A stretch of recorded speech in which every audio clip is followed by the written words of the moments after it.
They laughed at him every morning as he swept their streets, they insulted him in public and called him worthless, but none of them knew that the man they mocked was silently controlling the future of their village, and the woman who humiliated him the most would one day stand powerless while everything she owned slipped from her hands without him ever raising his voice or asking for revenge.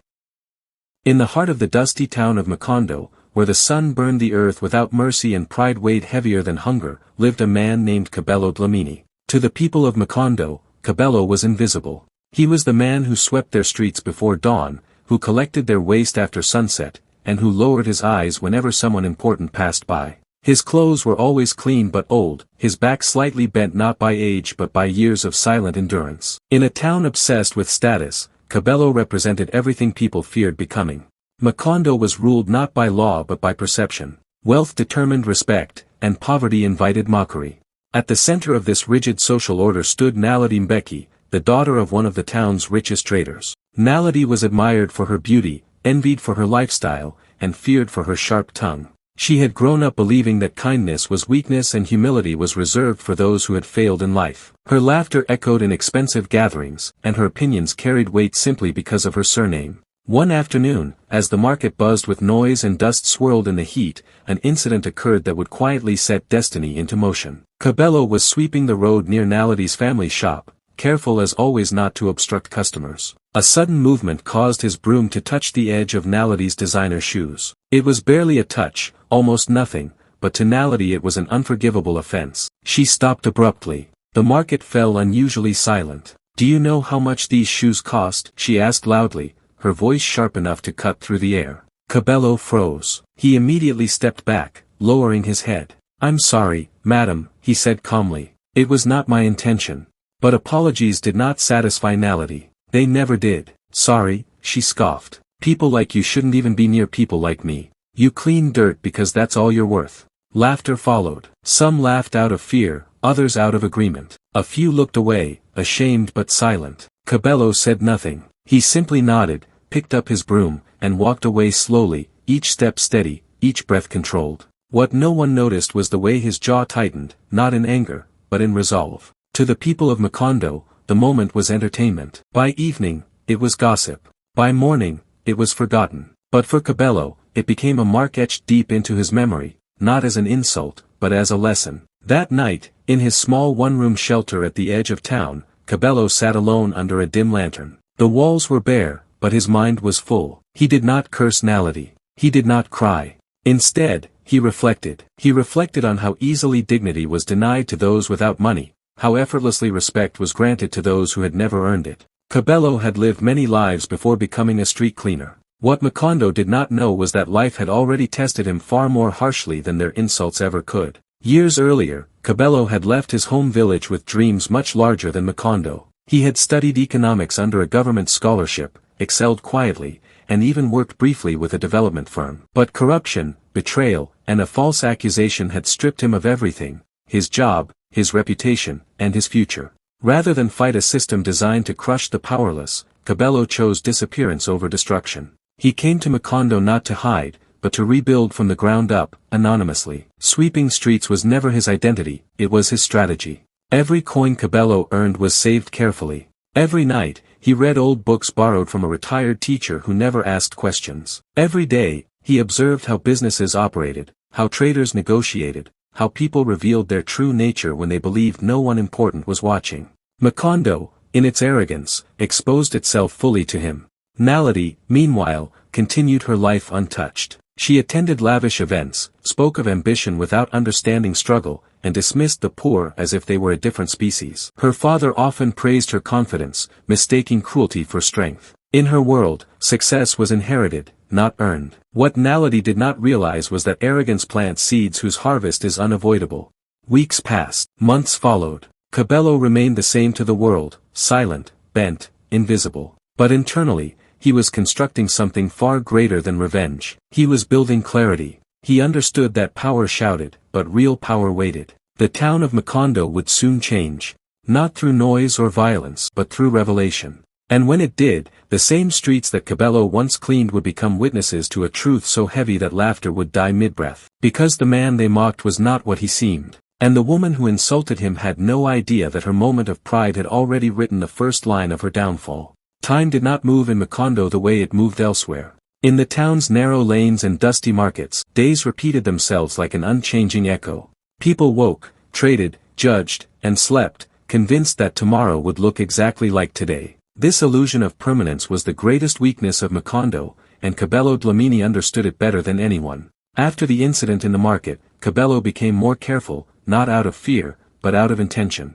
He listened more than he spoke, watched more than he acted. When people insulted him, he absorbed their words the way dry soil absorbs rain, quietly, deeply, without immediate reaction. His silence made him appear weak, and weakness, in Macondo, was an invitation for disrespect. Yet, in that very misunderstanding, Cabello found his advantage. Naledi Mbeki did not think about Cabello again. For her, he was a passing inconvenience, a stain on an otherwise perfect afternoon. Her life continued with dinners, parties, and discussions about expansion of her father's business. She spoke confidently about investments, about markets she had never entered, about risks she had never taken. People listened, impressed by her certainty, unaware that certainty without experience is merely arrogance in disguise. Meanwhile, Cabello's nights grew longer and more purposeful. Using a small radio and an old notebook, he tracked regional economic shifts, commodity prices, and agricultural demands. Macondo was surrounded by fertile land, yet its farmers remained poor due to poor access to buyers and exploitative middlemen.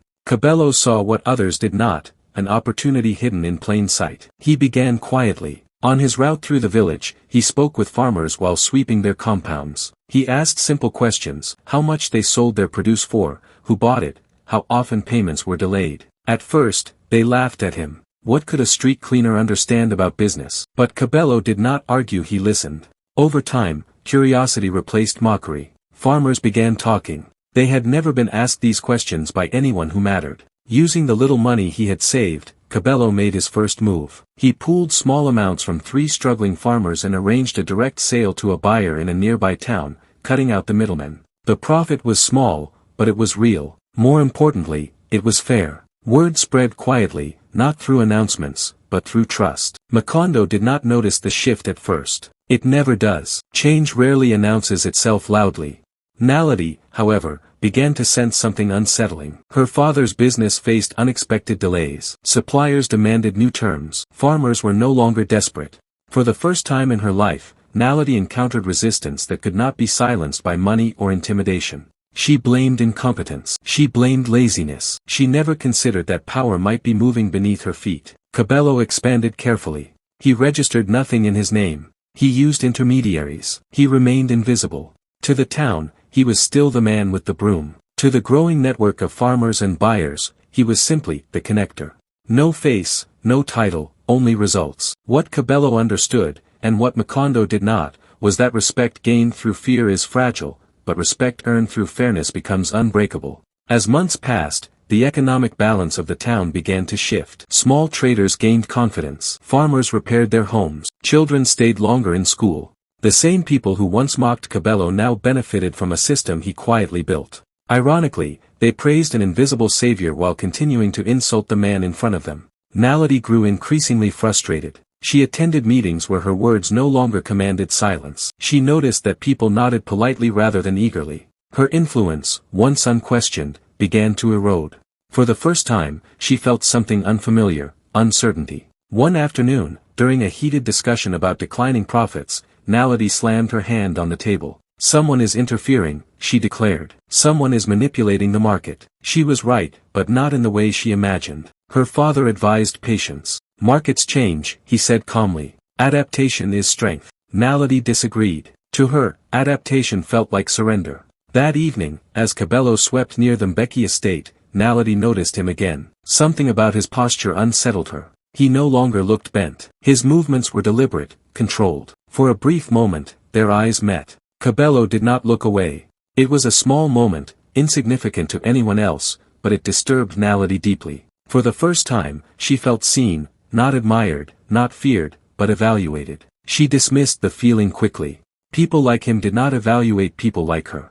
That was the natural order. But the natural order, as Cabello knew, was already collapsing. Behind closed doors, plans were forming. Not plans of revenge, but of revelation. Cabello understood that exposure must be timed perfectly. Reveal too early, and power resists. Reveal too late, and truth loses its impact. He waited. Macondo, blinded by habit, continued laughing at the man with the broom, unaware that the very ground beneath their certainty was shifting. And Naledi, unknowingly, was moving closer to a moment where laughter would fail her, words would abandon her, and pride would finally demand its price. Power never announces its arrival. It seeps quietly into systems, reshapes behavior, and only reveals itself when resistance becomes useless. By the time Naledi Mbeki realized something irreversible was happening in Macondo, the change was already complete. The market no longer revolved around her family's name. Prices stabilized without her approval. Farmers negotiated instead of begging. Meetings ended without seeking her final word.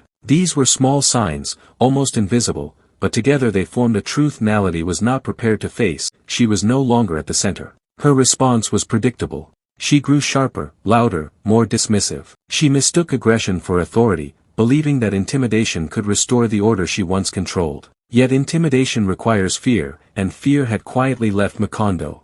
Cabello Dlamini watched this transformation without emotion. He had studied human behavior long enough to know that when pride feels threatened, it exposes itself fully. Naledi's cruelty became less selective. She insulted clerks, shouted at suppliers, and publicly humiliated those who disappointed her. Each outburst pushed people further away, while Cabello's calm fairness drew them closer. One morning, a public forum was announced in Macondo. A regional development initiative had selected the town for a pilot agricultural program. Investors, officials, and community leaders were invited. Naledi saw this as her opportunity to reclaim relevance. She prepared speeches, memorized statistics, and rehearsed confidence in front of mirrors. Cabello prepared nothing. On the day of the forum, the town square filled with people dressed in their best clothes. For many, it was the first time they felt included in something larger than survival. Naledi arrived early, surrounded by familiar faces who once followed her lead without question. She smiled, certain that visibility alone would restore her position. Cabello arrived late, dressed simply, taking a seat at the back. To most, he was still invisible. As discussions began, something unexpected happened. The officials did not address Naledi first. They addressed the farmers. They spoke of data collected over the past year, of increased yields, fair pricing, and community-led coordination. Naledi listened, confused. These numbers did not come from her networks. Then a name was mentioned. Not Cabello's. A company name. A cooperative. An entity that had quietly reorganized Macondo's agricultural economy from within. The officials asked to meet the representative. Silence followed. People looked around. Whispers spread. Naledi's confidence faltered for the first time. Slowly, calmly, Cabello stood up. The movement was subtle, but its effect was immediate. Conversation stopped. Eyes followed him as he walked forward. Naledi stared, her mind rejecting what her eyes confirmed. This was not possible. He was the street cleaner. He was nothing. Cabello spoke without raising his voice. He explained the model, the fairness, the sustainability. He spoke of dignity, not charity. Of partnership, not control. The officials listened intently. They asked questions. Cabello answered with precision, clarity, and restraint. Naledi felt the ground shift beneath her feet. Recognition spread through the crowd like fire through dry grass. The man they mocked was not only competent, he was essential. He had not demanded respect, he had earned it quietly. Naledi's humiliation was not loud. It was internal, deeper than any public insult. Her past words echoed in her mind, each one now heavy with consequence. She remembered the market, the shoes, the laughter. She realized, too late, that she had revealed her character in a moment when she believed no one important was watching. After the forum, people surrounded Cabello. They thanked him. They shook his hand. Some apologized without words. Naledi stood frozen, observing the transfer of admiration she once commanded. For the first time, she understood the difference between inherited power and earned authority. That evening, Naledi confronted her father. She demanded explanations. He gave none. He simply looked tired. "We underestimated someone," he said quietly. "And we overestimated ourselves." The sentence haunted her. Cabello returned to his small room that night. Nothing in his surroundings had changed, yet everything had. He did not celebrate. He did not smile. Victory was never his goal. Balance was. He knew the hardest part was still ahead. Exposure creates tension, and tension demands resolution. Naledi, meanwhile, could not sleep. Pride had carried her all her life, but now it weighed too much. For the first time, she questioned not her status, but her worth. And in that moment of vulnerability, she made a decision that would define the final movement of this story. Because humiliation can either destroy a person or transform them, Naledi was about to choose. Humiliation does not always arrive with noise. Sometimes it enters quietly, settles deep within the mind, and begins to dismantle a person from the inside. For Naledi Mbeki, the days following the public forum were unbearable not because of what others said, but because of what they no longer said. The admiration she once commanded vanished without argument. No one challenged her directly, they simply moved on. And that silence was more devastating than mockery. Naledi tried to restore order the only way she knew how: control. She demanded meetings, issued instructions, raised her voice. But power, once lost, does not return simply because it is demanded. People listened politely, then did what they believed was right. For the first time in her life, Naledi was surrounded by compliance without loyalty. Meanwhile, Cabello Dlamini became a reference point. People spoke his name with respect, not excitement. He was not idolized, he was trusted. That distinction mattered. He continued to sweep the streets, not out of necessity, but out of principle. Visibility had never been his objective. Integrity was. This confused Naledi deeply.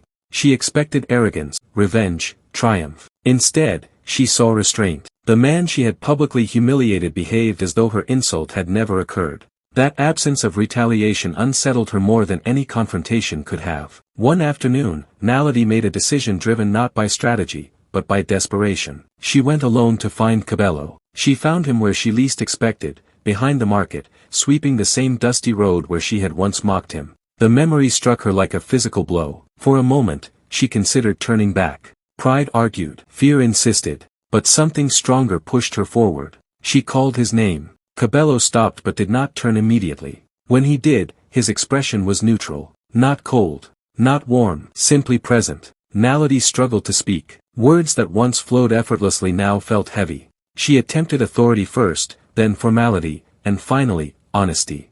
None of them came out clean. I didn't know, she said eventually. Cabello waited. I didn't know who you were, she added, as if identity could excuse cruelty. That was the point, Cabello replied calmly. The simplicity of his response stripped her defenses. Naledi felt exposed. For the first time, she stood before someone who saw her without fear or admiration. He saw her as she was. I was wrong, she said, quietly. Cabello nodded, not in forgiveness, but in acknowledgement. Wrong is easy to say, he replied. Understanding is harder. Naledi felt something collapse inside her. All her life, people had adjusted their language around her. Cabello did not. His words were not weapons, yet they cut deeper than insults ever could. She wanted forgiveness. She wanted relief. But Cabello offered neither. Why didn't you tell anyone? She asked, her voice breaking. Why stay silent? Because truth revealed for revenge is still a lie, Cabello said. I didn't want power over you. I wanted clarity for myself. The answer shattered her.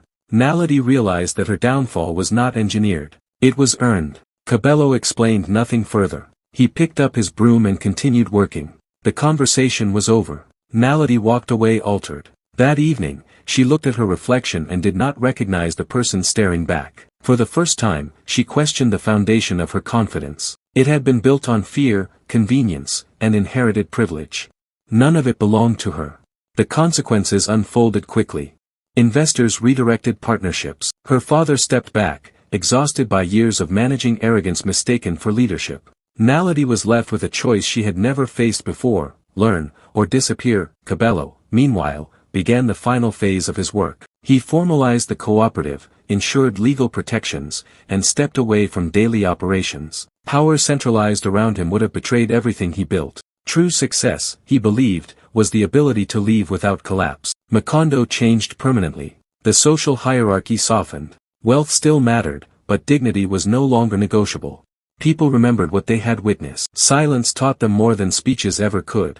Naledi withdrew from public life. Some said she was broken. Others said she was learning. The truth was simpler. She was finally facing herself without applause. And Cabello prepared to leave. He had never intended to stay. The town that once laughed at him had served its purpose. It had revealed the nature of pride, the cost of arrogance, and the quiet strength of patience. Before leaving, Cabello stood once more in the market square at dawn. The streets were clean. The air was still. For the first time, he allowed himself a smile, not of victory, but of closure. The final lesson was approaching, and Macondo was not ready for how it would end. Some endings arrive loudly, announced by applause or outrage. Others arrive quietly, leaving behind a silence that speaks longer than any noise ever could. Cabello Dlamini's departure from Macondo belonged to the second kind. There was no farewell gathering, no public acknowledgement, no speech. Cabello did not believe in ceremonies that celebrated individuals. The work had never been about him. It had been about restoring balance in a place that had forgotten the meaning of dignity. When balance is restored, the hand that steadied the scale must step away. On his final morning, Cabello walked through the town as he had done for years, not as a street cleaner, not as a leader, but simply as a man observing the consequences of human behavior. Shopkeepers greeted him without hesitation. Farmers nodded with quiet respect. Children waved, unaware of the weight his presence once carried. Macondo had learned something, even if it could not fully explain what. Naledi Mbeki watched from a distance. She had heard rumors that Cabello was leaving, though no one knew where he was going. Part of her wanted to stop him, to speak once more, to ask questions she was no longer sure she deserved answers to. But another part of her understood something crucial: closure is not always granted by others. Sometimes it must be accepted alone. Naledi had changed, but change is rarely complete. She had lost status, influence, and certainty. What remained was discomfort, reflection, and an unfamiliar responsibility, the responsibility to rebuild herself without inherited authority. She no longer spoke in meetings unless asked. She listened. She learned. It was painful, humbling, and necessary. For the first time in her life, Naledi experienced effort without applause. Cabello reached the edge of Macondo by noon. He carried only a small bag. Everything else, networks, structures, systems, remained behind. That was intentional. Power that depends on one person is fragile. He had ensured that what he built would survive without him. As he paused at the boundary where dust turned into open road, he reflected on the insult that had started everything. Not with bitterness, but with clarity. That moment had not broken him. It had revealed others. Insults, he had learned, are confessions. They reveal the limits of the person who delivers them. Macondo continued to evolve after Cabello's departure. Slowly, unevenly, imperfectly. But the memory remained. Parents told their children about the man they once ignored. About how status blinded them. About how dignity does not announce itself with wealth. Naledi's journey continued privately. She worked under others. She failed often. She resisted the urge to dominate. Some days she succeeded. Some days she did not. Growth, she learned, was not a moment, but a discipline. Years later, Macondo would prosper modestly. Not as a center of wealth, but as a community with fewer illusions. Visitors would comment on the unusual respect shared between people of different means. They would ask how it started. There was no simple answer. Only a story. A story about a man who was underestimated because he swept streets. A story about a woman who overestimated herself because she inherited power. A story about silence that observed, patience that built, and pride that collapsed under its own weight. Cabello Dlamini never returned to Macondo. He did not need to. The town carried the lesson forward without him. Because the greatest change he left behind was not economic. It was moral. And that kind of change does not fade. It waits.